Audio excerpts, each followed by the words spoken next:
Ah, bah le car vidéo.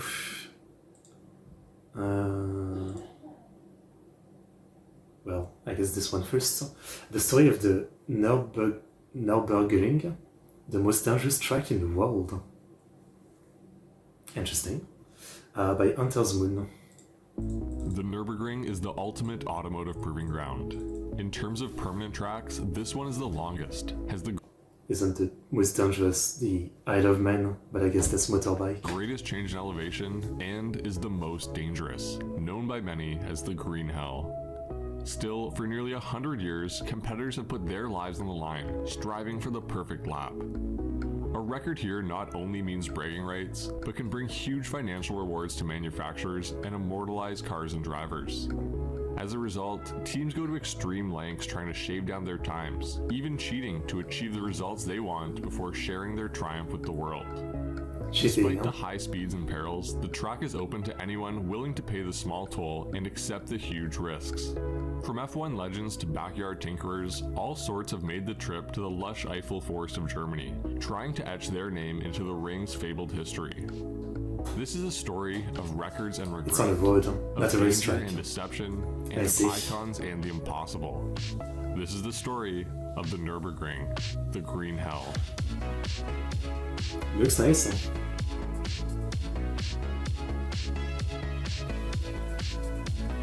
Like looking at it looks pretty normal compared to the reputation, I guess. The first true practical automobile was the Benz patent motor car, built by Carl Benz himself in 1885. Wow. His invention caught on quickly, and it wasn't long before people were racing their newly discovered machines. Of course, there weren't any dedicated racetracks yet, and public roads were used to create temporary courses. The Germans had a jump on the competition and did pretty well in the early days, with the Mercedes winning the 1903 Gordon Bennett Cup and earning the right for Germany to host the event the following year. The course was marked out through the Taunus Forest in 1904, but this year it was a French team that claimed victory. To seek redemption, the Kaiser decided to host his own event at the same course in 1907 called the Kaiser Prize, or Emperor's Prize Auto Race. This time, the race was a disaster, with a German driver and co-driver killed and an Italian driver winning in a Fiat. The course was never raced out again, and the Kaiser began planning to build a real track where German engineers and drivers could hone their skills. But before a plan was put in motion, World War I struck. The German economy was destroyed, hyperinflation spiraled out of control, and unemployment rates began to skyrocket. And Mercedes-Benz went to make airplanes rather than cars. Fighter airplane. Everyone was scrambling to find a solution, including Dr. Otto Kreutz, who had all kinds of ideas, including a wood processing plant and a silver fox farm. But he also happened to be the chair of the ADAC, an automobile club that raced in the area and pushed for a dedicated racetrack similar to the Targa Florio in Italy.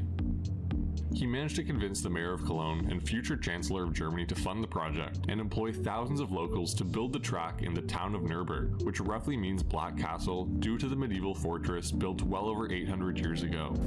Cool. With so many people looking for work and over 14 million Reichsmarks to work with, it only took 2 years to complete the gigantic racetrack encircling the Nürburgring Castle. Oh. The original course consisted of a south loop known as Südschleife that was around 4.8 miles long, a north loop, Nordschleife, at 14.2 miles long, and a smaller loop for connecting the two larger ones, warming up the cars and to start and start races. When the track first opened, many racers ran the entire course, or Gesamtstrecke, which was 17.6 miles long. The first ever race was the ADAC's Eifelrennen, which had motorcycles race the first day and then cars the next.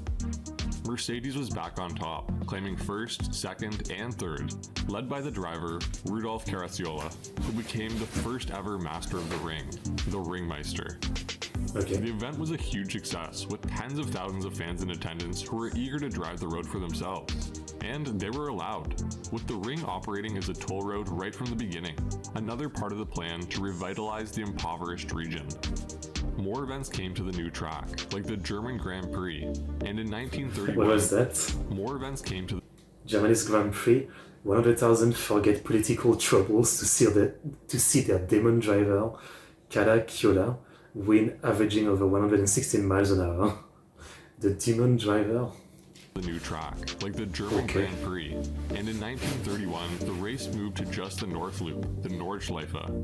At this time, the fastest lap was an 11:48 in a Bugatti T51, although this would quickly fall to 11:42 and then a 10:49 in an Alfa Romeo, then a 10:43 in an Auto Union Type A, and then to a 10:32 in a W25 Mercedes, Okay. one of the early silver arrows.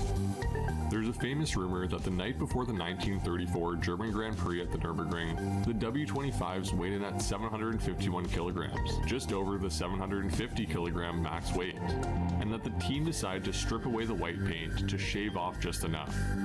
As a result, the aluminum body was revealed, and the Silver Arrow was born, a moniker still used by Mercedes F1 cars today. However, this story isn't really true. There were no weight restrictions at the time, and the name was actually coined a couple years prior, although some spectators thought that those cars looked less like arrows and more like silver pickles. This really reminds me of Mafia. Is it Mafia 1 or 2? 1, I think. There's that very infamous part of the game where you have to race this kind of cars, right? And it's just so badly done, that it's really hard to win and a huge pain, and very different from the rest of the game. Still, the new Mercedes were quick, and they traded wins and record times with their German rival, Auto Union, right up until World War II began. The track was heavily damaged from tank traffic, but was repaired for racing to resume in 1947, although the Germans were excluded until 1951, and took a while to bounce back to form. That's crazy. Wait, so it's a race in Germany, but the Germans are excluded? I mean, I understand, they were pretty bad in World War II, but it's still kind of weird. So the country came to race in the middle of Germany, but no German. Okay. Leaving room for the record to be broken by Ferrari, Maserati, and then Van Wall, which became the first British manufacturer to ever win the German Grand Prix. Thanks to the driving prowess of Tony Brooks, while Stirling Moss clocked the fastest lap time at 9 minutes and 9 seconds.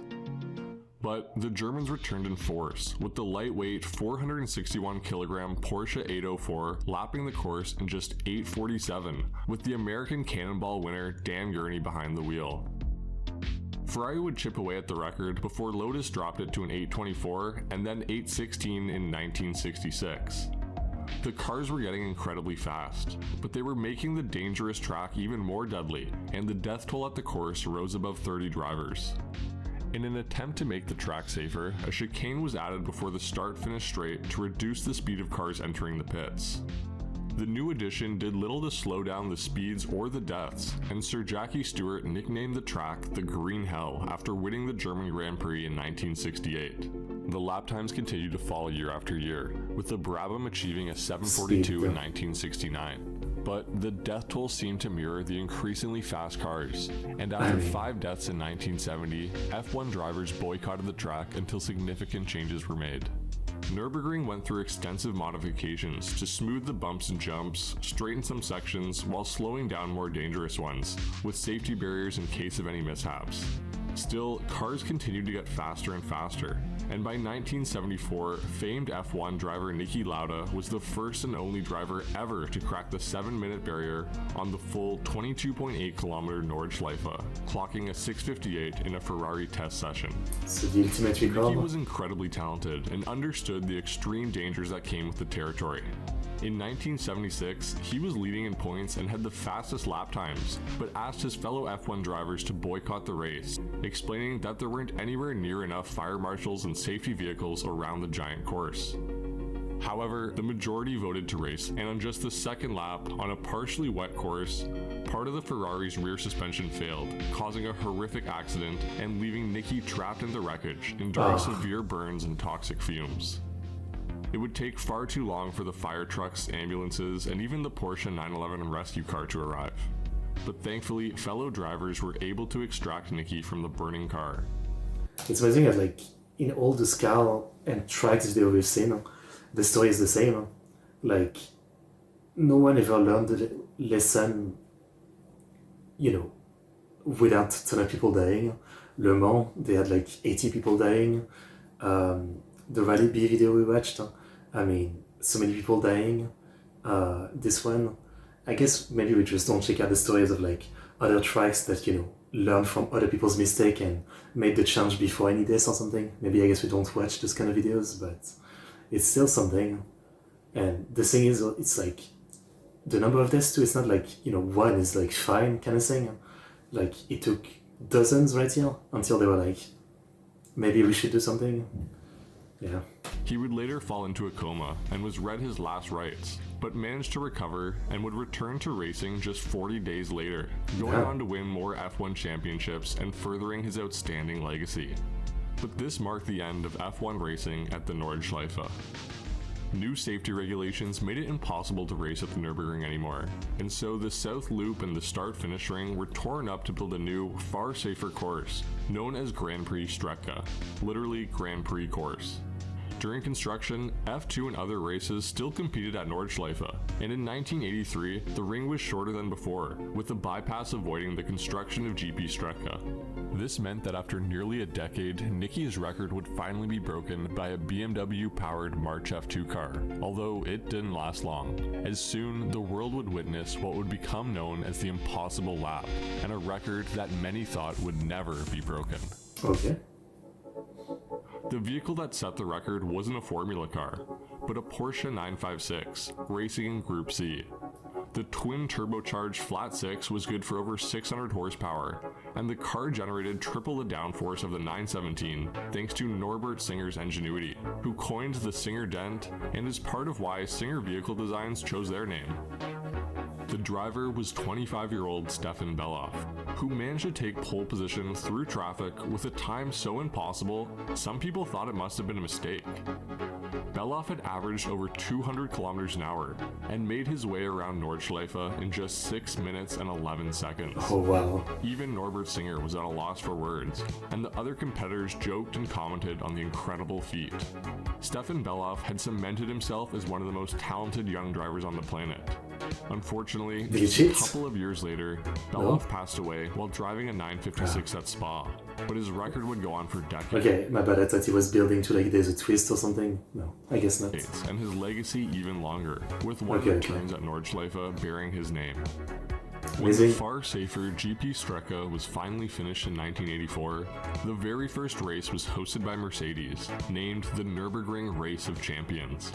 They invited 20 of the top drivers from around the world, including 9 Formula One champions, to compete in identical cars, all in new, sportier 190Es modified for the race, 10 of which were painted silver and 10 painted black. Among the star-studded grid was a driver who was relatively unknown at the time, a driver from Brazil, Ayrton Senna. Niki Lauda was also competing, although he missed practice and qualified 14th. Still, he managed to work his way through the field and finished in second place, not quite able to catch the winner, Ayrton Senna, who ended up getting a 190E of his own. For many, this race put him on the map, as it showed that in equal machinery he could compete and win against the best in the world, which he would go on to do again and again. While the first race at GP Strecke was a success and F1 again returned to the Nürburgring for a couple years, there were all sorts of issues, and the German Grand Prix, which GP Strecke had been built for, instead went to Hockenheim on contract for the next 20 years. However, thanks to Michael Schumacher, Germans were keen for more racing, and F1 returned to the Nürburgring again for over a decade under a variety of different names. Unfortunately, the F1 events weren't a golden goose, and the Nürburgring started losing money with the rising host fees and a decrease in spectators willing to pay for more expensive tickets. With financial, legal, and political struggles, the track was in and out of the F1 schedule for years. To continue, the Nürburgring would have to find another way to make money. Thankfully, the Nordschleife had retained its legendary status and was hosting a wide range of events, from the 24 Hours of Nürburgring and legendary DTM series to the Truck Grand Prix and the Rock am Ring Music Festival. With the Rock am Ring. Looking to buy. That's why it took place. Rock am Ring is pretty great, yeah. I see. You didn't even think of it, but yeah, I guess not a bad place for a concert. By sportier cars, manufacturers began testing more and more at the ring too. An engineer explained that the Nordschleife's length, diversity of turns, and elevation provided 5 times more data than most tracks. Porsche had been recording the lap times of their production cars since the 1950s, but as more manufacturers came to the ring and began sharing their times, rivalries began to heat up, and there was money to be made.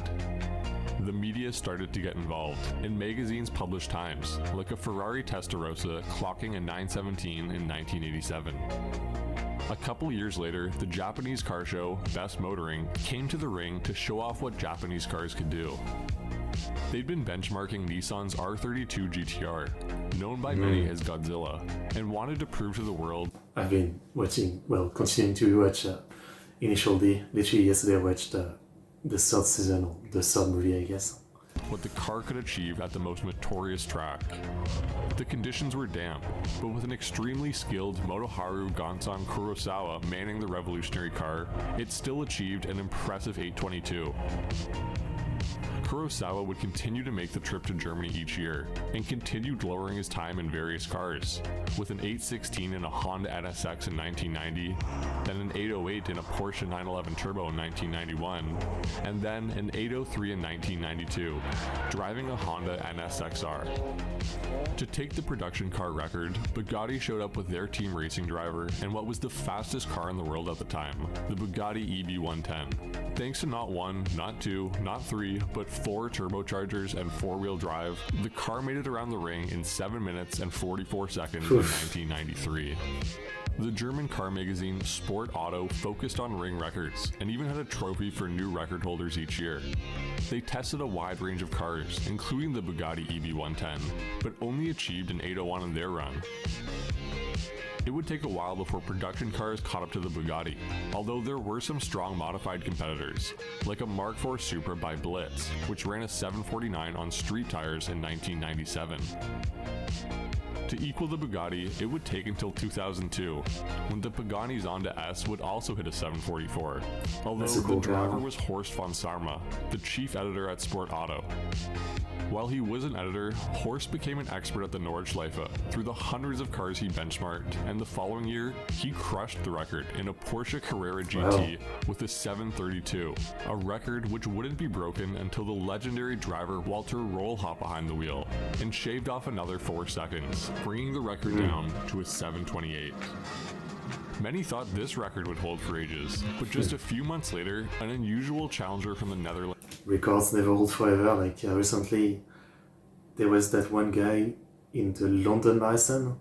No one thought that anyone could do under 2 hours, I think. And someone just did 1:59 something. And actually, the second place too broke the record.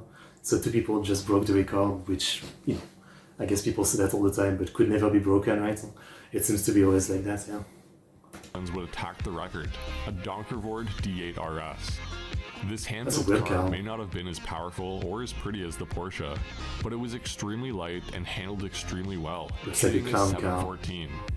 While some questioned the validity of the unusual car's run, it was fully street legal. Next, the record would return to the Germans, this time in the form of the Gumpert Apollo. Roland Gumpert had worked as the chief engineer and head of Audi's motorsport program, but after retiring from the role, he decided he wanted to build a full-on race car which was still street legal. The result was a lightweight, twin-turbo supercar, able to go 0 to 60 in 3 seconds flat and lap the ring in just 7 minutes and 11 seconds. This time, the record wouldn't even last a week, before a radical SR8 LM showed up and ran a 648.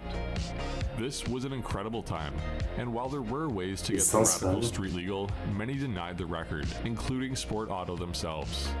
And so, the first true production car to break the 7-minute barrier was the Porsche 918 Spyder, which achieved a 657. The cutting-edge hybrid hypercar sported all kinds of incredible technology, along with the optional WISAC package, $84,000 to shave off a few more pounds.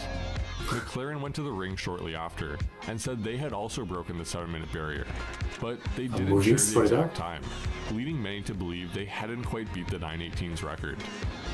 Cars were getting so advanced that it was becoming increasingly difficult to shave off any more time while staying street legal, and some manufacturers began pushing the boundaries. Okay. Just 2 months after the 918's triumph, Nissan ran a 708 in a Nismo Edition GTR, claiming the volume production That's car. an ugly car.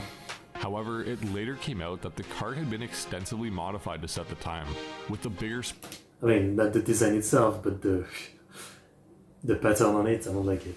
spoiler, softer dampers designed for the bumpy track, different brake pads, bucket seats, and even a new ECU map.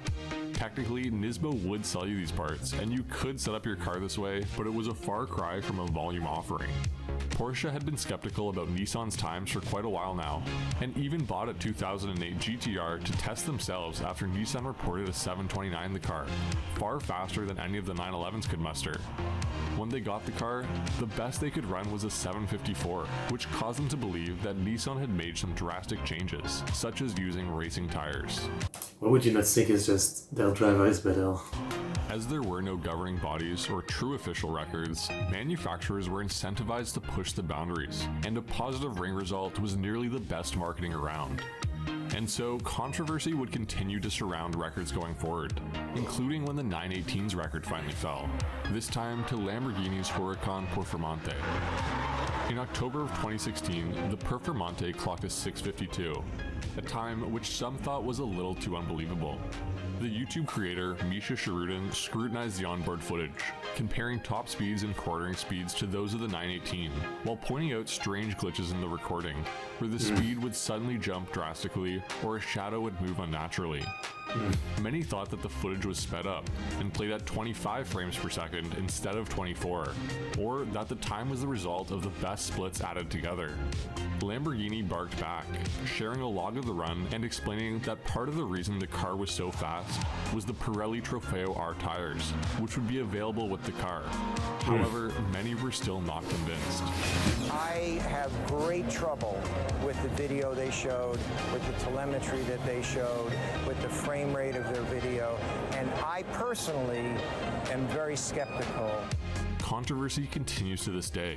Earlier this year, the new Civic Type R reclaimed the quote-unquote official front-wheel drive record with a time of 7:44. Honda admitted the car was a special model called the Type RS that was lighter and only available in left-hand drive European markets, but many still weren't convinced. Accusations of increased boost pressure arose, along with shorter gears, validated by savvy enthusiasts who noticed a significant discrepancy in the engine frequency when compared to stock models at the same speed and gear. In an attempt to regulate laps, the organizers decided to step in and make some changes, including ditching the practice of competitors starting the timer at the end of the straight and stopping it before the start of the straight, an old timing method which would allow drivers to finish a lap and pull off before committing to another. Now, competitors must drive an extra 0.14 miles and complete a full lap from start to finish, just as Stefan Beloff did way back in 1983. Okay. Many thought that this lap time would never be broken, as while technology may have yielded the potential to make faster cars after 30 years of development, it would seem insane to bring such a vehicle to the Nordschleife. While many dreamed and postulated what a modern F1 car could do at the track, Porsche decided to do one better, and bring a car which may have been faster than a modern F1 car, the 919 Evo. The 919 had an extremely successful racing career, winning the LMP1 class of the World Endurance Championship in 2015, 2016, and 2017, and also winning the 24 Hours of Le Mans the same 3 years in a row. After dominating so heavily, Porsche decided to retire the 919 from competition, and instead they decided to show the world what it could really do, and modified it into the unshackled 919 Evo. With less weight, more power, and way more aero, they decided it was time to crush some records. At Spa, the car set a time 12 seconds faster than it had achieved the previous year, and even beat out Lewis Hamilton's time in his F1 car. At Nordschleife, the lap was nothing less than incredible, Look at this. with Timo Bernard hanging on while adjusting to a car unlike anything else. Through the lap, he managed to average 234 kilometers an hour, That's and hit a freaking top terrifying. speed of 369 as the car bounced around, pushing more on the limits of the human body than those of the car. The footage speaks for itself, Yeah. and while there was some room for improvement, to many, this lap is one of the most impressive automotive feats ever, finally smashing Beloff's record after 35 years, with an insane time of 5 minutes and 19 seconds, Wow. a record which still stands today. A year later, VW's IDR decided to make a run after claiming the record at Pikes Peak. It wasn't anywhere near as quick as the Porsche, but it still managed to beat Beloff's time and take the EV record with an impressive 6:05. Okay. While there may be vehicles out there that could potentially challenge the 919, it's unlikely we'll see them risk it at the dangerous track anytime soon, and instead, the focus has returned to the production car record. Right now, the fastest production cars are mainly Porsches, a couple Lamborghinis, and some Mercedes, including one which holds the top spot, the Mercedes AMG 1. A far cry from the Benz patent motor car at the start of the story, the AMG 1 has a 1.6-liter V6 and 4 electric motors, one for the crankshaft, one for the turbo, and 2 on the front axle, working together to produce over 1,000 horsepower. The car has all kinds of F1 technology, including a full carbon body and a 2-part extendable wing with DRS. The result was an incredible 635 on the road course, even on a damp track, way ahead of any other production car. While impressive, many argue that the obsession over decreasing lap times is actually harmful to the car industry, as it creates cars that are only good at the Nordschleife and don't perform as well outside of the ring. However, while there may be some truth in this statement, the ring records don't seem to be going anywhere, and companies continue to strive to lower their times and brag of their accomplishments to the world. Beyond lap times, the ring is filled with incredible stories, like the queen of the Nürburgring, Sabine Schmitz. Sabine grew up in a village right inside the ring and became an expert at the track, driving over 20,000 laps through her career, most of which happened in her ring taxi, which she used to scare passengers and embarrass supercars. Okay. She put her experience to good use, and even won the 24 Hours of Nürburgring back-to-back in 96 and 97. Unfortunately, Sabine died from cancer at 51 years old, but her legacy lives on, with the first corner of the ring named in her honor. The Nürburgring is far from perfect, with a history of mishaps and terrible accidents. But for many, these rough edges, perils, and precarious turns are part of the allure of the iconic track. For once, I don't have to warn you to stay home, as you can make the pilgrimage to Germany and drive the track for yourself or ride along with another driver. Just be safe and aware of the potential costs involved if something goes wrong. That means... Much like the Nürburgring, the internet can also be a dangerous and difficult place to navigate. But thankfully, there's NordVPN, the sponsor of this video. I already get it. I already get it. It's literally running right now. Super good. Okay. Interesting track. It's kind of cool to know the history of a specific track, you know. I liked it. I mean, I'm guessing the records are always going to be broken. There's really nothing stopping that. Every time you think you come to better, there's someone that does better. That's just the way it goes with records, I guess. So, maybe there'll be some updates. But very cool.